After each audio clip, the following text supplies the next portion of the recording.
Assalomu alaykum yurtimizning go'zal va munis aziz onajonlari, latofatli opa singillari. Barchangizni 8-mart ayyom bilan chin qalbimizdan tabriklaymiz. Doim ochilib, barchaga kerakli bo'lib, sevilib yurish baxti nasib etsin. Yurtimizga tinchligiga esa aslo ko'zlar tegmasin. Sizdek dilbar va latofatli ayollarimiz baxtimizga doim sog' bo'ling. Ayollarimiz baxtimizga sog'-omon yursin. Rahmat. Goho sizni borligingiz unutdim, yo'llarimga sodligingiz unutdim.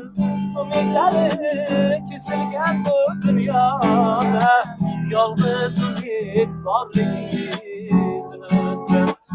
Umidlari kesilgan bu dunyoda yolg'iz umid borligingiz unutdim. Ganimetim amanetim anacan, ganimetim amanetim anacan, ganimetim amanetim anacan, ganimetim amanetim anacan, ganimetim amanetim anacan, ganimetim amanetim anacan. Barcha ayollarimize sovg'a bera olmasak-da, ammo hammalaring qalbida qo'shiqlarimiz sizlar uchun. Umrlaringiz uzoq bo'lsin. Rahmat. Rahmat kattakon.